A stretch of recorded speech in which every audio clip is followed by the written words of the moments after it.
Olá, pessoal! Neste vídeo eu mostro como realizar a avaliação de acurácia no QGIS. Eu estou aqui com um projeto que nós trabalhamos, que a gente aplicou os métodos supervisionados, certo? Então, só um detalhe, antes de mostrar como realizar a avaliação da acurácia propriamente dita, vou mostrar para vocês como que a gente calcula a área de cada classe no mapa, tá? Então, vou pegar aqui, por exemplo, o MinDist, que é esse que está sendo mostrado na tela. Aliás, o SAM é o que está sendo mostrado. Aqui, ó, o MinDist, que está sendo mostrado na tela. E a gente vem no menu SCP, busca a opção de Classification Report. Aqui você tem que selecionar qual é o resultado de classificação do qual você quer calcular as classes, a área das classes, tá? Então, eu vou colocar aqui, ó, MinDist, 5 classes. E vou pedir para executar. Ele vai me perguntar onde eu quero salvar, porque ele gera um relatório em formato CSV, tá? Então, eu vou colocar o nome aqui de Report MinDist 5C.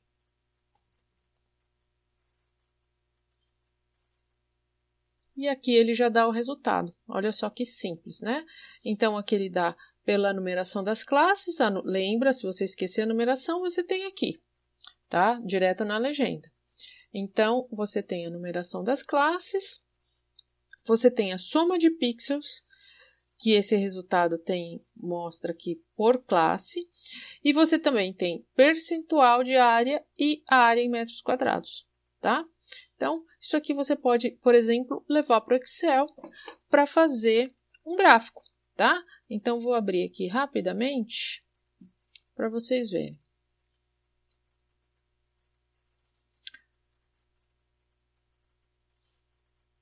Então, eu vou ver aqui onde é que eu salvei o meu arquivo da classificação. Aqui o report, tá? Eu não tenho Excel, né? O LibreOffice é similar. Ó, ele já vai abrir com as colunas certinhas aqui. Eu creio que ele vai dar um erro em relação à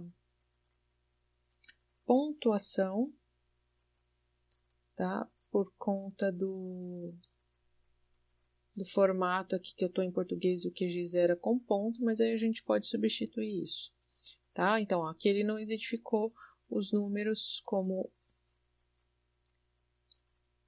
classe numérica mesmo, em função do separador de cada decimal, tá? Então, eu vou só trocar aqui, vou fazer só em relação à classe percentual. Vou pedir para editar e trocar ponto por vírgula, só na parte selecionada, replace, all. Ok. Olha lá, agora ele já reconheceu como número, né? A gente vê porque ele está alinhado aqui à direita, tá? E aí você poderia já gerar um gráfico, né? Só que aí o ideal de gerar um gráfico é, ao invés de colocar os números das classes, é colocar o nome. Então, vou colocar aqui rapidinho, ó, água, vegetação, solo, e área urbana, tá? Então, vou selecionar aqui e gerar um gráfico rapidamente, tá? Pode ser um gráfico de pizza, pode ser um gráfico de colunas, tá? Como você achar melhor. Então, vou colocar aqui um de colunas mesmo. E aí você tem lá o gráfico mostrando os percentuais, né? Se a gente estivesse trabalhando com imagens de duas datas, por exemplo, seria interessante gerar, por exemplo, para a classe água, quanto eu tenho na data 1 e uma barrinha ao lado quando eu tenho na data 2. Para vegetação, a mesma coisa, né? Data 1, data 2, solo, data 1, data 2. Isso te mostra como está ocorrendo a mudança de uso e cobertura do solo, tá? Esse é um tema bastante importante quando você está fazendo, às vezes, modelos, quando você quer quantificar taxas de mudança, tá? Então, é isso. Vamos começar, então, a parte de acurácia efetivamente. Vou fechar aqui, tá? Para a gente trabalhar com a avaliação da acurácia, eu falei bastante isso na parte teórica, tá? A gente precisa fazer a coleta, definir quais serão as amostras de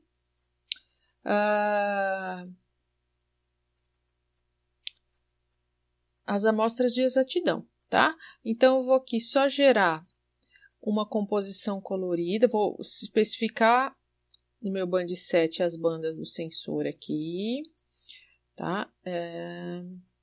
A gente está trabalhando com L8, só para ele gerar novamente o band 7 virtual. Então, aqui eu vou colocar 543.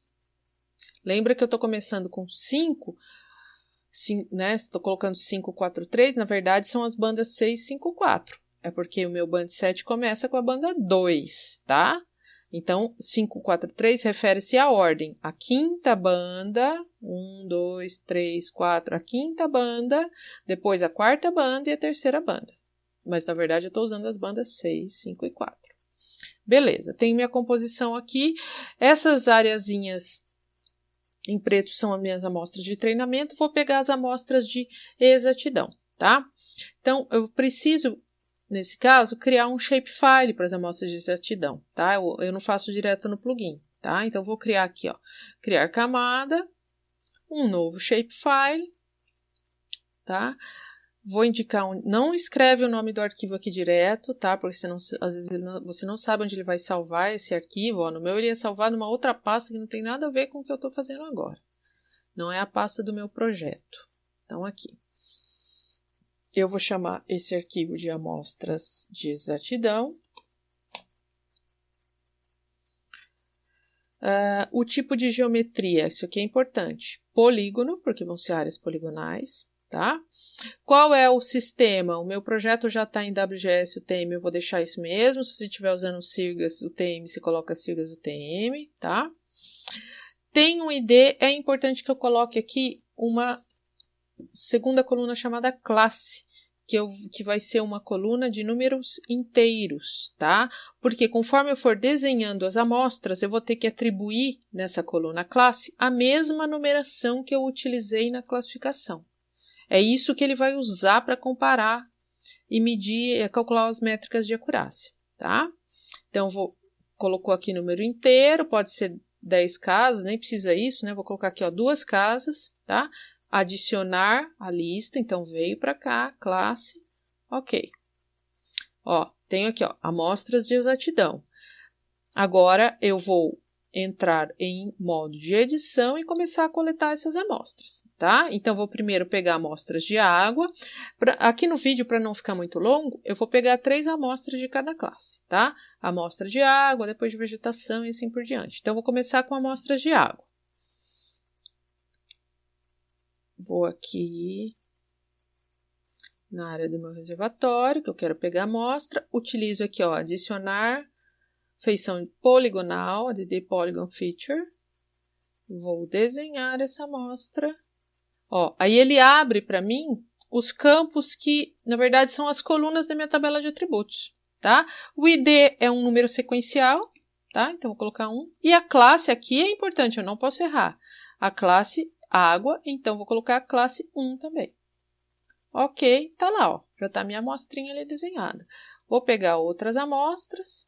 Vou pegar agora uma dessa parte aqui que a composição da água está um pouco diferente, está mais azulada. Tá? Porque a ideia é pegar amostras onde você quer testar se a classificação está acertando, tá? Agora é a segunda amostra que eu estou pegando, mas é novamente da classe 1, que é a água. Ok, e uma outra amostra aqui nesse canto. Lembra que o ideal é pegar um número de amostras bem maior do que esse número de 3. Aqui eu só estou mostrando o método e também, né, estou tentando não deixar o vídeo muito longo. Ok, tenho 3 amostras de água. Você pode, inclusive, ir visualizando ao mesmo tempo a tabela de atributos, ó, desse shapefile. Então, ali, estou com 3 amostras da classe água, que é o número 1. Agora, eu vou para amostras de vegetação. Né? Lembra que vegetação é a parte... A gente está falando de vegetação densa.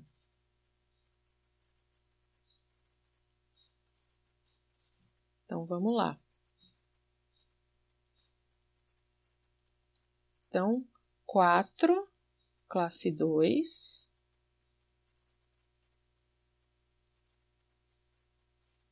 Pegar uma outra aqui.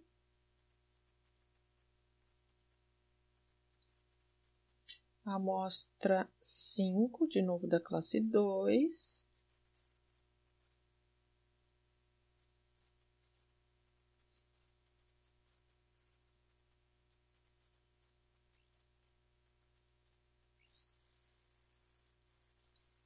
Amostra 6 da classe 2. Ok.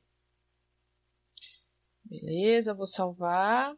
Você pode, inclusive, ir salvando essa camada aqui, amostras, durante o processo, para não acontecer de perder. Agora, eu vou para a classe solo exposto, que é a terceira.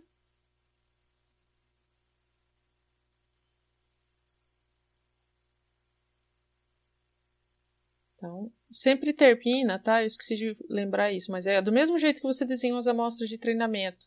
Para finalizar, termina com o botão direito do mouse. Aí ele abre aqui a telinha, tá? Bom, eu estou no solo, então 3, 6, 7, amostra de solo, classe 3. Ok, uma amostra aqui.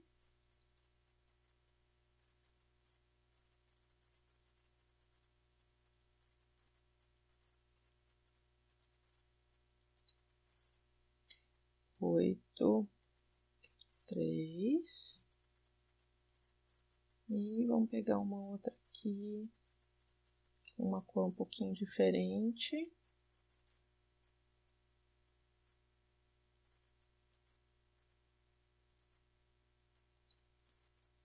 Nove, 3. Ok. Agora vamos para a classe agricultura. Né? Essa imagem que eu estou aqui tem muita área agrícola, né? Toda esse verde lisinho é área agrícola. Então lá, 3 amostras, já peguei, essa é a número 10. 10, agricultura 4.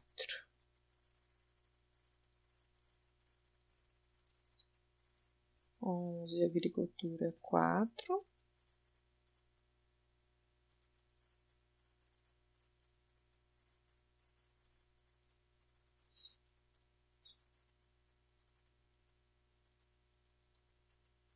12, agricultura 4. E por fim, área urbana. Vou salvar aqui novamente. Área urbana, nessa imagem que eu tenho, os municípios aqui são bem pequenininhos. Então, não tem muitas opções de área urbana. Se você esquece...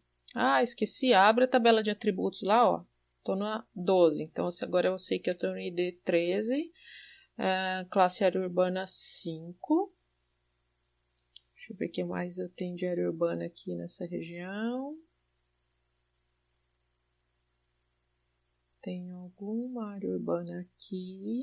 Ó, só que eu não vou pegar onde eu já fiz o treinamento, tá? Pode até ser próximo, mas não igual.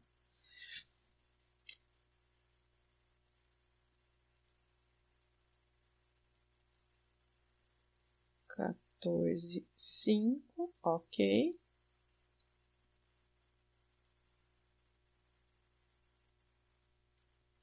E tem uma outra regiãozinha aqui próxima do braço do rio.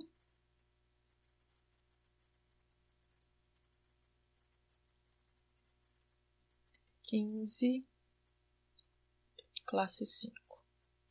Ok, salvei. Com isso, eu termino a minha coleta de amostras de exatidão. Pessoal, um detalhe, lembra que amostras de exatidão são aquelas as amostras onde você tem certeza, tá?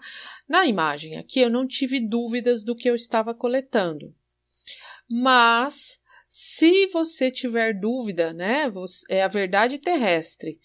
O ideal seria ir a campo, não podemos ir a campo, vamos então utilizar as ferramentas que a gente tem. E uma opção é utilizar algum serviço de mapa para pegar a imagem numa resolução melhor. Por exemplo, pegar uma imagem do Google, tá? Então, se você está na dúvida de alguma amostra que você está pegando, ou de alguma área que você está observando na tua imagem, você não tem certeza do que é, faça isso. Olha para a imagem do Google e tira a dúvida, tá? É muito comum isso, a gente usar uma imagem de uma resolução maior, né? Para tirar a dúvida na hora do treinamento ou da amostra de exatidão, quando você está fazendo a interpretação de imagem, o que for, né? Aí a gente já tem até um choque de realidade, porque você está trabalhando aqui com uma imagem Landsat 8, isso, aí você olha para uma imagem do Google e fala, nossa, o mundo pode ser mais fácil, né? Mas lembre-se também que hoje a gente tem imagens de resolução bem melhores para trabalhar do que o Landsat 8, como por exemplo o Cibers 4A, tá? Em que a gente tem uma banda pancromática de 2 metros de resolução. Então vai muito além do que a gente está vendo aqui nessa imagem. Mas vamos continuar com o processo de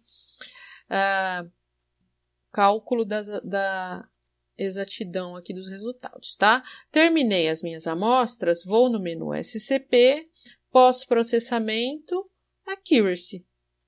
É aqui que a gente precisa verificar a acurácia, tá? Então, eu quero verificar a acurácia, vou fazer dos 3 aqui, tá? Para a gente comparar. Ó. Então, vou fazer primeiro do MaxVer, né? Os que tem 5 classes. E referência, tá? Observa que na referência pode ser um vetor ou um raster. O que eu vou utilizar como referência? As amostras de exatidão. Vão ser minha verdade terrestre. Qual é a coluna? Qual é o campo? Opa, será que ele não reconheceu aqui? Ele não reconheceu o campo. O que aconteceu, QGIS? Vou dar um pause no vídeo para ver o que aconteceu aqui.